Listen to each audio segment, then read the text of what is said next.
नमस्कार दोस्तों, स्वागत है ट्रेंडिंग न्यूज़ में। और आज की इस न्यूज़ में हम जानेंगे 1 जनवरी को नए साल में क्या क्या 5 बड़े बदलाव किए गए हैं। दोस्तों, पहला बदलाव 1 जनवरी 2024 से 19 किलोग्राम वाले कमर्शियल सिलेंडर ₹1.50 से लेकर ₹4.50 तक सस्ता हो गया है। राजधानी दिल्ली में 19 किलो वाला सिलेंडर ₹1,755.50 में, मुंबई में ₹1,708.50 में, जबकि चेन्नई में ₹4.50 घट गए हैं। अब इसकी कीमत ₹1,924.50 हो गई है। मगर कोलकाता में गैस सिलेंडर की कीमत में 50 पैसे की बढ़ोतरी हुई है और अब ये ₹1,869 का हो गया है।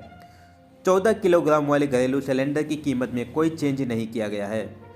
जनवरी 2024 की पहली तारीख से देश में दूसरा बड़ा बदलाव सरकारी सेविंग स्कीम में हुआ है। सरकार द्वारा बेटियों के भविष्य को सुरक्षित करने के लिए शुरू की गई सुकन्या समृद्धि योजना की ब्याज दरों में बीते दिनों बढ़ोतरी का ऐलान किया गया था और अब नई दरें वित्त वर्ष 2023-24 की चौथी तिमाही के लिए 1 जनवरी से सुकन्या समृद्धि योजना पर मिलने वाली ब्याज दर 0.20% बढ़ गई है। यानी अब इसमें निवेश करने का सालाना 8% नहीं बल्कि 8.20% का ब्याज मिलेगा। सरकार ने 3 साल के टाइम डिपॉजिट में ब्याज दर को 0.10% बढ़ाकर 7.10% कर दिया है। तीसरा बड़ा बदलाव टेलीकॉम इंडस्ट्री से जुड़ा हुआ है। दरअसल नया सिम खरीदने के लिए पेपर बेस्ड केवाईसी की जगह डिजिटल केवाईसी अनिवार्य करने का ऐलान किया है।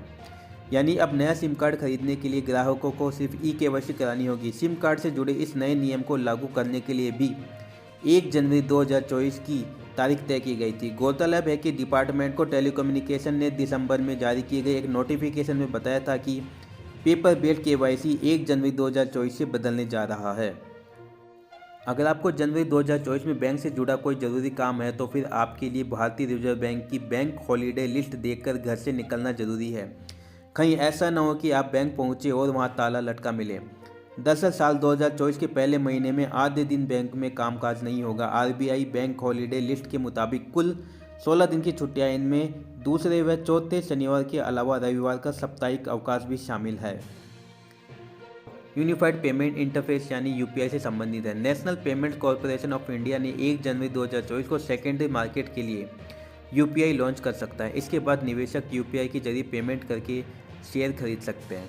हालांकि पहले चरण में ये सर्विस कुछ चुनिंदा यूजर्स को ही मिलेगी। सेकेंडरी मार्केट में इस सर्विस से स्टॉक्स खरीदने पर उसका जितना भी अमाउंट होगा वह आपके अकाउंट में ब्लॉक हो जाएगा। इसके बाद जब उसी दिन सेटलमेंट होगा तो इन्वेस्टर्स के अकाउंट से पैसा डेबिट हो जाएगा।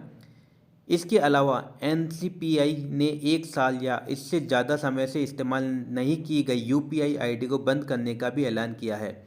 ये प्रक्रिया आज से शुरू हो जाएगी।